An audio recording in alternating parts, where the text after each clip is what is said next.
Hi, this is Mike DiMartino, co-creator of Avatar, and I also wrote this episode. And this is Bryan Konietzko, the other co-creator of Avatar, and I did some storyboarding and design on this episode. And I'm Ethan Spaulding, and I directed this episode, as well as storyboarded some sections. So this was a really important episode to Mike and myself because it introduced a new main character, someone who would join our group of heroes for the rest of the series. So we really wanted to make sure, we got it right and put a lot of extra love into it. Yeah, and we knew from the beginning that it was going to be an earthbending kid who taught Aang earthbending, but we originally thought it was going to be a guy.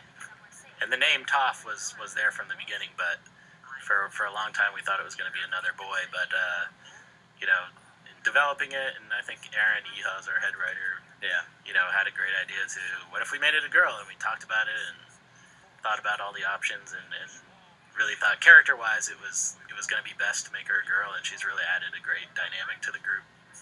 I think I resisted that idea probably the longest, but in the end I love how the story unfolded. I mean, to me it's just beautiful poetic justice that this unassuming little girl just beats up all of these big muscle-bound, meathead guys. So I think it was a great way to really set up how talented and skilled she was. You know what? I'm gonna get it.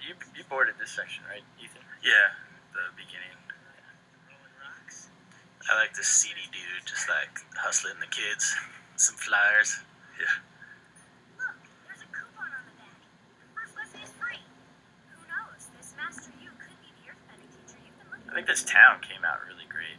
It feels very populated.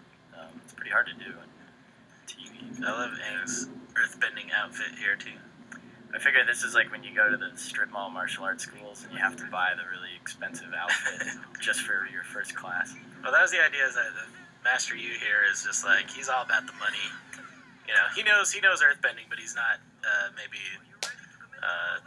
the most honest guy, I guess, around. Honest teacher. He's not into the philosophy of martial arts, no. But see, Aang gets to keep the suit because he had to buy it. I think he had a coupon for a free lesson, but then he had to buy the uniform. Yeah. That's how he makes his money. So if you notice, this teenager on the left has the same hairstyle as one of the wrestlers, the big bad hippo. He's like a fan of him, so he's donning the same hairstyle. Which is kind of based on like Mongolian wrestling photos I had seen, like antique photos and stuff. I think this began the sea runner through the series that Sokka loves shopping, right? I think it did. Who doesn't love shopping? Yeah. So you can tell this episode sort of became a tribute to all of us growing up watching professional wrestling. Yeah, I gotta confess, this is where all my years of watching wrestling finally paid off, and I could use all my knowledge. So this is Shinfu. He's like becomes kind of a bad guy at the end of this episode. He ends up going after Toph, but he's like the Vince McMahon of the Earth Rumble 6 tournament. He's the organizer and the money man behind the used to be a wrestler. Yeah, he's still pretty buff, But so Bryan and Ethan storyboarded a lot of this fight section. Ethan did this whole section right here of all the. Do you want to talk about storyboarding this part, Ethan? Sure. It came out awesome. This came out really well. I think Bryan did some nice acting reference for that. But it was director Jae Myung did just an amazing job translating all that stuff. Yeah, it was fun drawing these too. Like it was a chance to do some crazier characters than normal. Yeah, that fits your style a little bit more, kind of more exaggerated. Yeah, like superhero guys. But this stuff was really fun to do. Yeah. And a little acting voice note: the boulder here is voiced by Mick Foley, who who you might know as Cactus Jack. or Mankind from WWE. So, and the hippo is kind of a King Kong Bundy kind of Andre the Giant kind of guy. These are all the crazy Sokka acting was from Ethan's board. Really funny. This guy's like the Iron Sheik, you know, the foreign guy that everyone hates. And some reason he has a Russian accent. Yeah. Well, that's all foreign bad guys do, right? I guess so. This is my favorite song too. Not as popular as Uncle's songs, but it's still pretty good.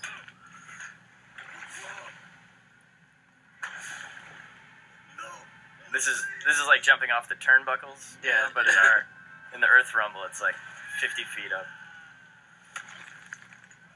Yeah. So the idea obviously is to set up all these guys, just these big muscly Not very beefcake bright. guys. Yeah.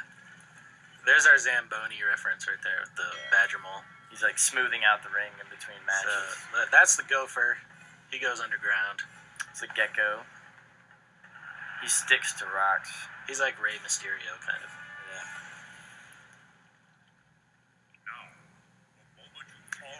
I think this section is Justin Ridge. Yeah, that was a cool shot. That came out really good. Simulating a camera, shifting perspective. So the idea is that it's a really dramatic shot to introduce her, and then you cut wide, and she's just tiny.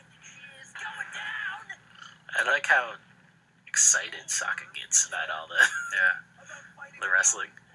There's little cool wipes in here that Justin had done on the board, and it's right in the animation. You can see like little smears on their hands. Oh yeah. This was a great way to introduce Toph. I mean, this really is her character. She's pretty arrogant. She's pretty tough. I think it fits well with the pro wrestling trash talking. So this is the section I boarded.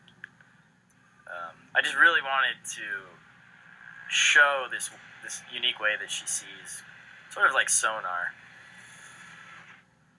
So I figured since she uses earthbending to see, there's no lighting, it's more like she sees forms. Anything tangent. You know, mostly she can see through rock.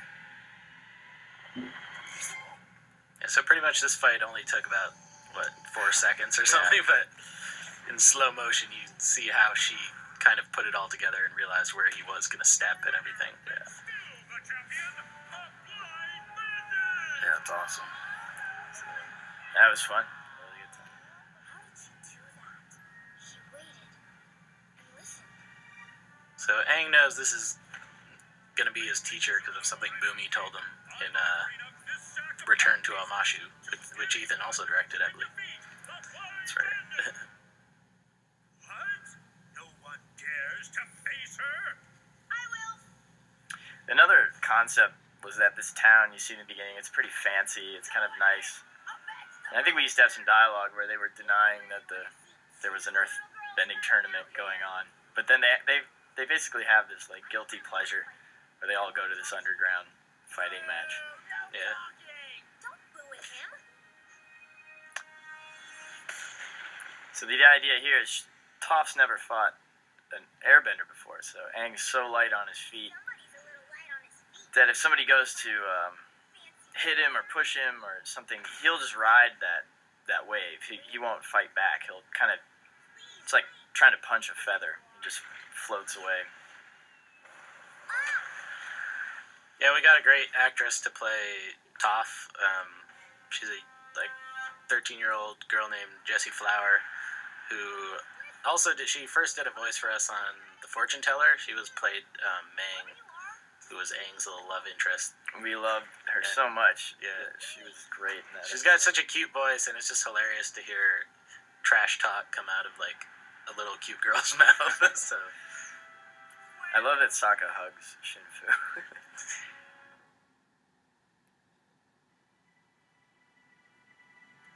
I gotta admit, now I'm really glad I bought this bag.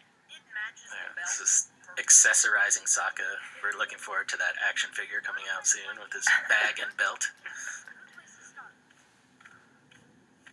So that's like a real training martial arts thing, right? The punching the sand thing. You see that in a lot of like Shaolin monk documentaries and stuff. So I love the theme of this episode that we like having strong female characters, and when people who I will not mention say we shouldn't, it's kind of nice to take it all the way and have all these tough guys just completely scared of the girls. Yeah, I think that's what we try to do on the show. Is like the girls on the show are not like just token characters. Like they're an integral part. They like in many cases kick more butt than than the guys do. So it's really fun to see them come to life. Yeah, but they don't have a daughter. I like the characters hiding behind. So here's some of our favorite acting in soccer right here. Yeah. That's Bryan. That's all Bryan. So this guy also, the Boulder, talks just like The Rock, always referring to himself in third person and stuff. She must have took a dive and split the money with the kid.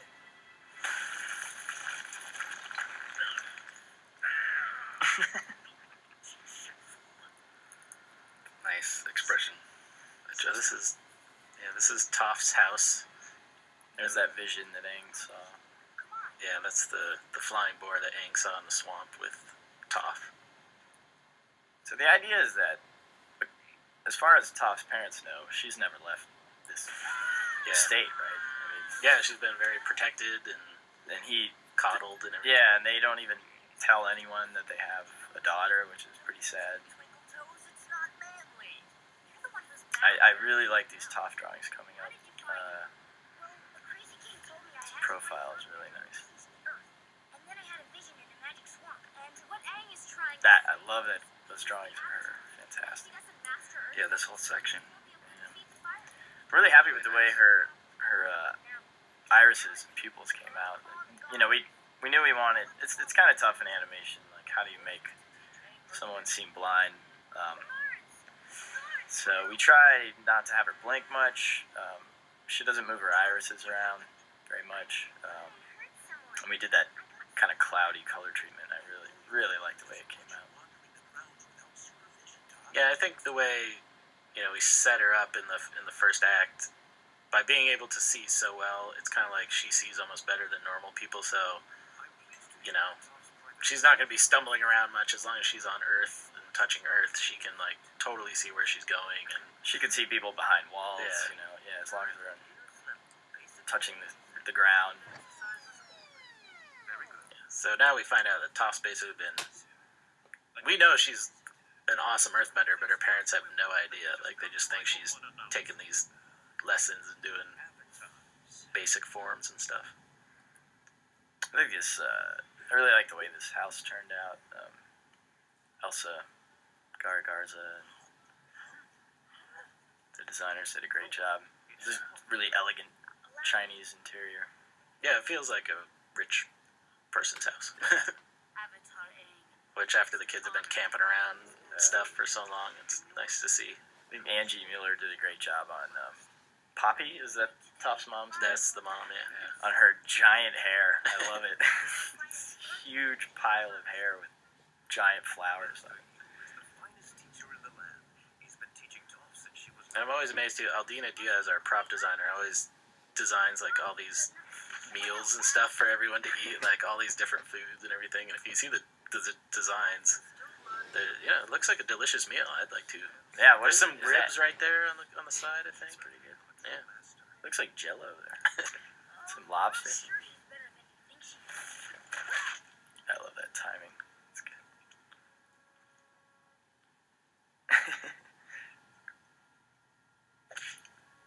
So one kind of thing about Toph that I've always wanted to put in the series, but we haven't really found the right place to put it, is this kind of idea that how she learned earthbending. If she didn't, no one knows how good she is.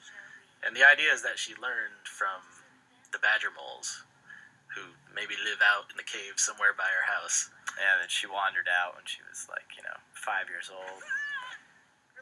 Wandered into a cave. Because they're also blind, essentially. If you remember from they were in 202 and they kind of live in the caves and they don't like sunlight and they stay inside and burrow and make all these tunnels and we had the idea that she kind of gleaned some knowledge from observing them and following them, and that's why she got so good and has such a unique style too. And speaking of her style, when we told Sifu Kisu, our martial arts consultant, that we'd seen some earthbending by this point in the series, but we really wanted something special, something different. So he enlisted the help of his friend Sifu Manuel Rodriguez, who practices a very rare style of Chinese kung fu called, I know it as Southern Praying Mantis. It has a more official name, but it's a very rare style that has a really interesting history. It was practiced by the inner court of one of the dynasties that ruled China, and I think when the dynasties shifted, the style became banned. And what's interesting is, I had seen Sifu Manny demonstrate, and instantly I was like, yeah, it's a great idea. It's a really interesting looking style. It doesn't look like anything we've shown before. And I'll continue it after the act break. So Sifu Manny came in to do one of the sessions, the initial sessions for Toph's bending. And when we explained that she was a blind character and, this small girl, it turns out it's one of the legends of their style that one of the originators was a blind woman. Just a great, happy accident. But it's one of these styles where they actually will train blindfolded, and it's a lot of stuff about touch. So it just works really well. It's really, yeah, and having kind of a blind master is, in kung fu movies and legend, it's like there's always those kind of characters who are just these masters, even though they're Zatoichi, and there's tons of characters. What about Aang? I think the Fire Nation will pay a hefty price for the Avatar. Now, get out. Now this, originally, the kids actually fought coming up. Oh, and right. And Bryan had the idea to showcase Toph, and I think it was awesome. Yeah, it was pretty late. In hindsight, it was like, it worked out.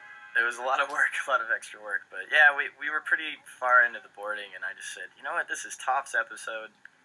This should be about her. And it just made sense. This was sort of her turf. I think that was after Sifu Manny came in also and kind of talked about the style more and how one person could fight multiple opponents and stuff, and there were so many cool ideas that came out of that we ended up using for this fight. And it just makes her awesome because she takes them all down. So then after I had that idea, Justin Ridge, Ethan, and I had to kind of put our heads together and crank out this huge action scene with no time. Yeah, and I think Jim Young, the director at JM Animation, who directed this is some of the coolest stuff. Yeah. The camera work and the blurs came out great, and just that's a great hand.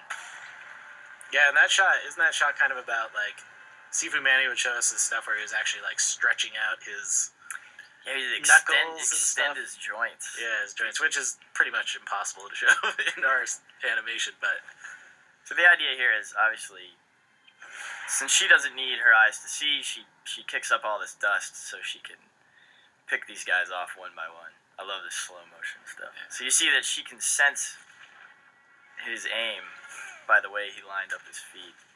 And a little side note about Fire Nation Man is that he's the first sandbender we actually see. It's true. That's his style. He emigrated from the desert. So she's just playing with these guys. I love that shot too. Yeah. The acting reference for this was one of the most strenuous things I've ever done. I think it took Lisa Wallander and I like 4 sessions to get it all done.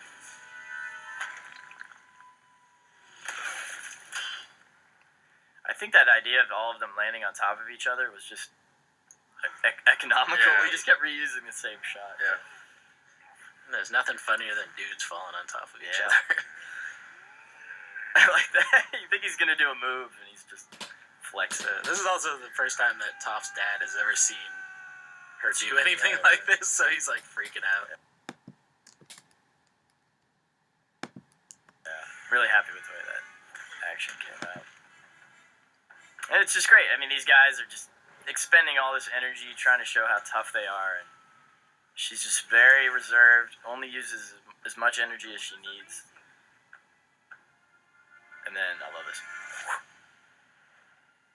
just reveals Shinfu. So we based some of his, his stance on this great villain from one of my favorite movies, Prodigal Son. It's a Sammo Hung film. It's kind of like, it's another Southern style, I think.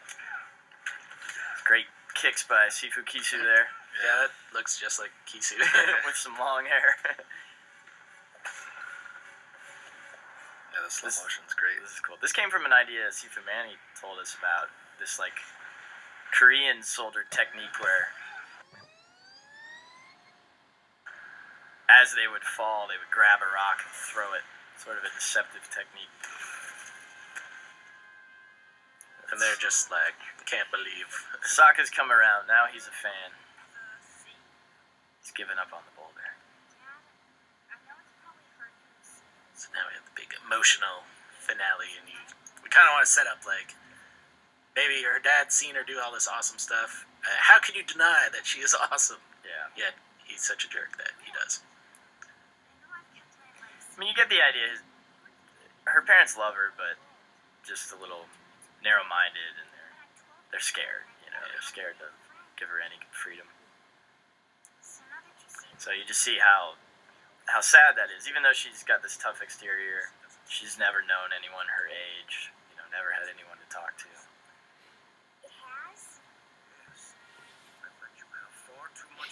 I love how Poppy's nodding really slowly. She's not the brightest. Yeah, she only has a couple lines, but I think you get the idea. Yeah. She kind of agree with whatever her husband says. She was pretty impressed by Aang's little soup cooling tornado. I'm sorry too. Goodbye. Yeah, I worked for a long time on Toph's design. We knew she was coming up, so started sketching pretty early, but really, really happy with how she came out. Looked at some of the minority groups in China, that really interesting clothing.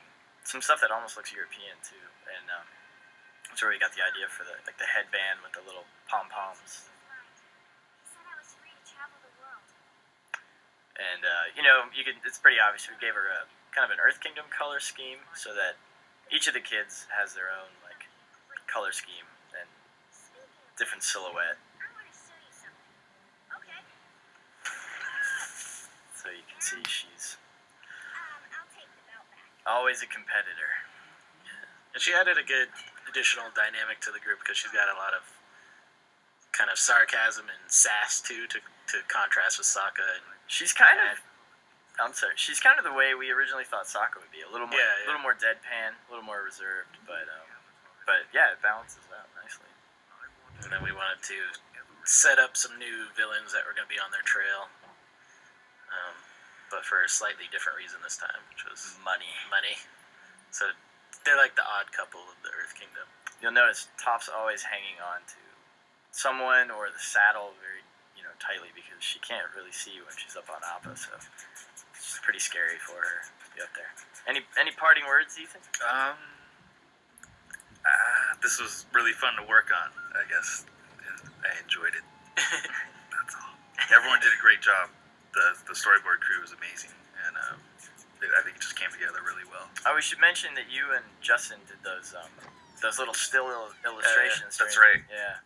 Based on the old Japanese cartoons would throw those in. So kind of almost like a comic. Yeah. Still. Yeah. Ethan's our resident anime expert and has seen every anime ever done. So Especially pre-1986. Yeah.